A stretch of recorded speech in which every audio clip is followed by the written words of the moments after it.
Hello everyone, welcome back to my channel Institute of Commerce Studies.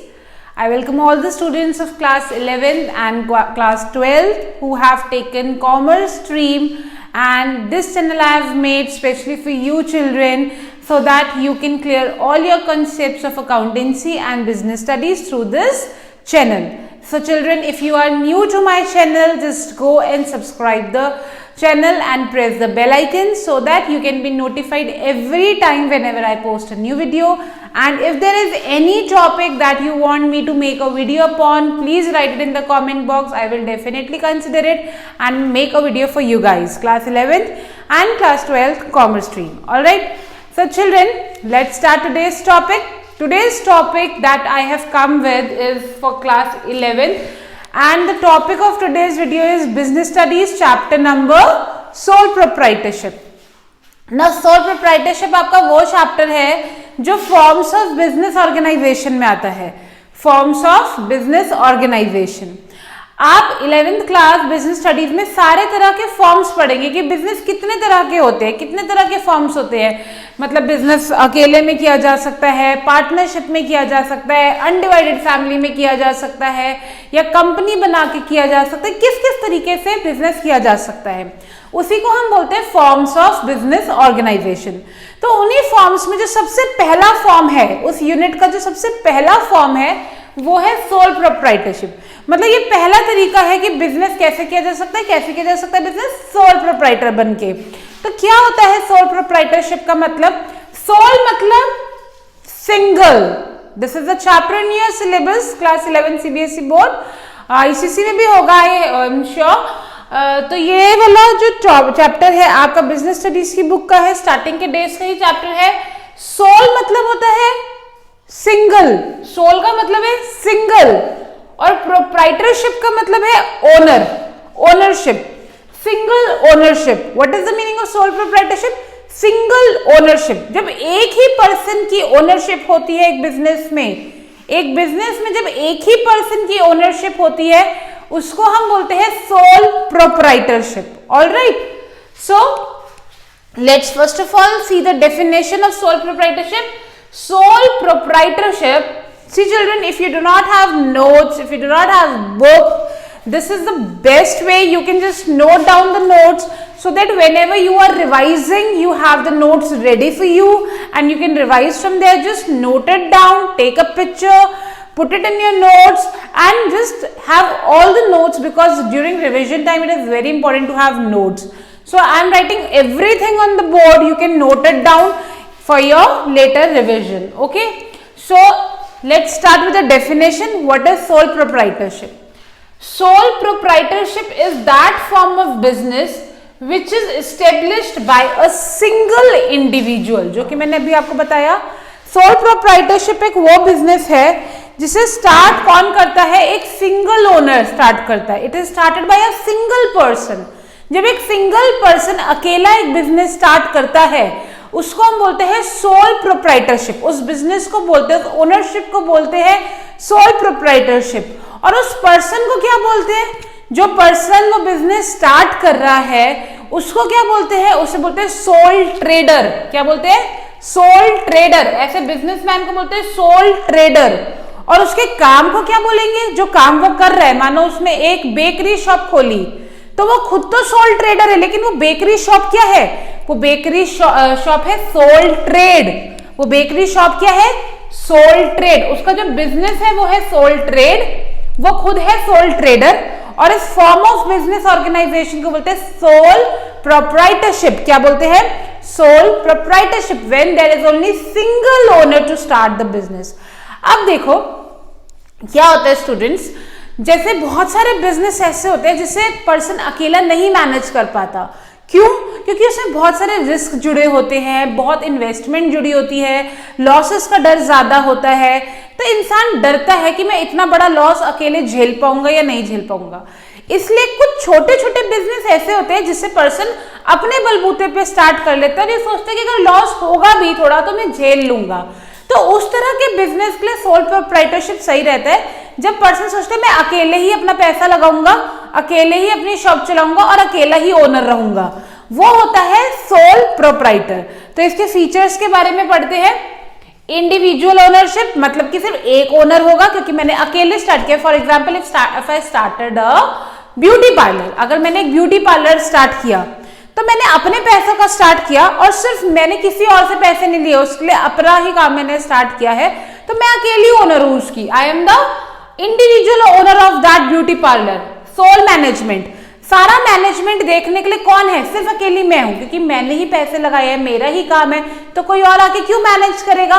तो किसका management है? अकेले मेरे का मैनेजमेंट है, because I have to manage it. I am the only owner of that beauty parlour, it means I have to manage it, so I am the sole manager. Number 3, unlimited liability. Now this point is very important. Unlimited liability का क्या मतलब होता है?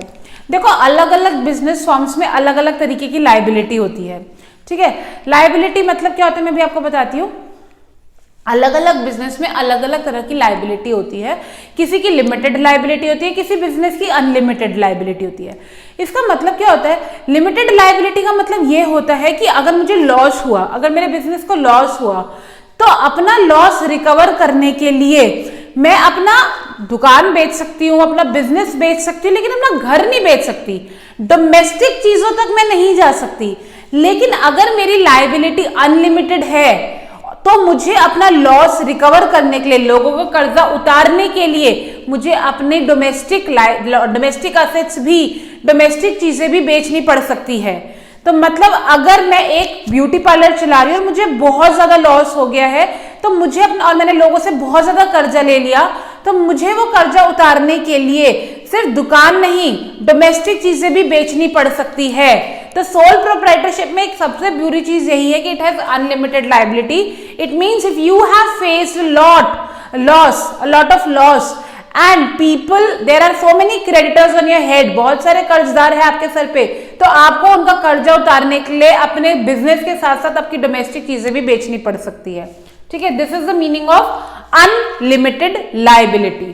Now freedom in selection of business, because I am the only owner, I am the only person, मैं अकेले अपना काम चला रही हूँ, तो मैं कोई भी बिजनेस स्टार्ट कर सकती हूँ। मेरा मन किया कि मैं अपने ब्यूटी पार्लर में कुर्ता से बेचूंगी, तो मैं वो भी बेच सकती हूँ, बिकॉज मेरे पास पूरा हक है, मैं अपने बिजनेस में कुछ भी कर सकती हूँ, क्योंकि मैं अकेली ओनर हूँ उस बिजनेस की। Number 5 is secrecy. नाउ अगर मैं पार्टनरशिप में काम करती तो मेरे पार्टनर को सारे सीक्रेट्स पता होते, कभी उसका मन भी खराब हो सकता था और वो चीट भी कर सकता था। बट सोल प्रोप्राइटरशिप में ऐसा कोई रिस्क नहीं है, क्योंकि मैं अकेली ओनर हूं, तो सारे सीक्रेट्स मुझ तक कन्फाइंड रहेंगे जब तक मैं खुद जाके रिवील ना करूं सबके आगे।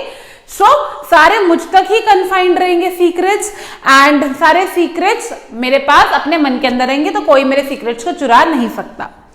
No separate legal entity of the business. अब मैंने आपको बताया है बिजनेस और बिजनेसमैन दोनों अलग अलग होते हैं। जैसे मैं हूं और मेरा एक बिजनेस है, तो मेरी एक अलग पहचान है और मेरे बिजनेस की एक अलग पहचान है। लोग मेरे बिजनेस को मेरे बिजनेस के नाम से जानेंगे और मुझे मेरे नाम से जानेंगे। ऐसा हर बिजनेस में होता है, लेकिन सोल प्रोप्राइटरशिप में नहीं होता। क्यों? क्योंकि उस बिजनेस का ओनर ही एक है।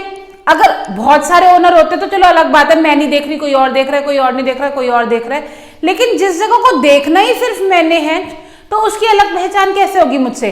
अगर मैं शादी में जाऊंगी तो मुझे तो बंद करके जाना पड़ेगा अपना काम, इसका मतलब उसकी अलग पहचान कैसे हुई?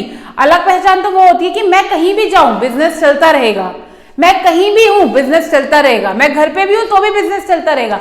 लेकिन सोल प्रोप्राइटरशिप में तो ऐसा हो नहीं सकता, क्योंकि अगर मैं काम पे नहीं जा रही तो काम बंद हो जाएगा, दुकान बंद है उस दिन, है ना। इसका मतलब सोल प्रोप्राइटर की अलग से सेपरेट एंटिटी नहीं होती, क्योंकि उसका काम कंप्लीटली उस पर डिपेंडेंट है। जब वो जाएगा तो काम होगा, जब वो नहीं जाएगा तो काम नहीं होगा। So no separate legal entity of the business. Undivided risk. Undivided मतलब रिस्क का मतलब है कि जो भी रिस्क है, जो भी पॉसिबिलिटी है कि मुझे लॉस हो सकता है, वो सारी मेरी अकेले की है। अब 3-4 लोग होते तो रिस्क सब में इक्वली बढ़ता, लेकिन सोल प्रोप्राइटरशिप में ऐसा नहीं हो सकता, क्योंकि मैं अकेली ओनर हूं, मैंने अकेले अपना पैसा लगाया है, तो रिस्क भी सारा मेरा अपना है। लेकिन हाँ, प्रॉफिट भी सारा मेरा अपना है, प्रॉफिट इज ऑल्सो अनडिवाइडेड। अगर हम रिस्क की बात करें कि रिस्क अकेले मुझे झेलना पड़ेगा, तो ये भी एक पॉइंट है कि प्रॉफिट भी अकेले मुझे ही मिलेगा, प्रॉफिट ही मुझे किसी के साथ नहीं बांटना। So where there is undivided risk there is also undivided profit. Suitable for some form of business. अब सोल प्रोप्राइटरशिप हर काम के लिए सुटेबल नहीं है, क्योंकि मैंने आपको बताया कुछ काम में बहुत ह्यूज इन्वेस्टमेंट होती है, बहुत हाई रिस्क होते हैं, तो लोग थोड़ा डरते हैं कि इतना ज्यादा रिस्क, इतना ज्यादा हम लॉस नहीं झेल पाएंगे।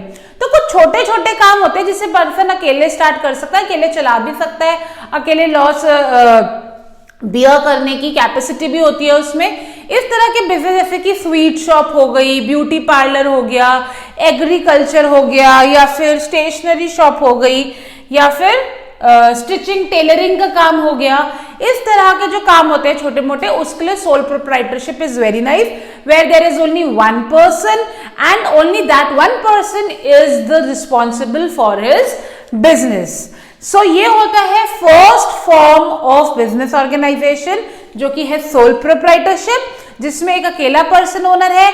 हमने इसकी डेफिनेशन भी पढ़ ली, सोल ट्रेडर भी पढ़ लिया, सोल ट्रेड भी पढ़ लिया और इसके फीचर्स भी पढ़ लिए।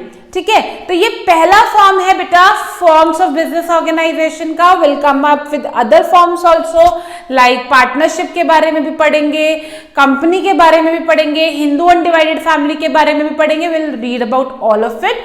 कोई पर्टिकुलर टॉपिक है जो आपको चाहिए कि मैम इस पे वीडियो बनाए, आपका वो कंसेप्ट क्लियर नहीं है, write it in the comment box. I am definitely going to make a video on it.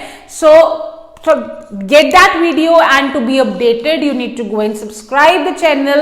Please go and subscribe, press the bell icon, share it with your friends, share with all of them who need the video, who need the online classes during this time for class 11th and class 12th, and keep practicing children. Bye bye.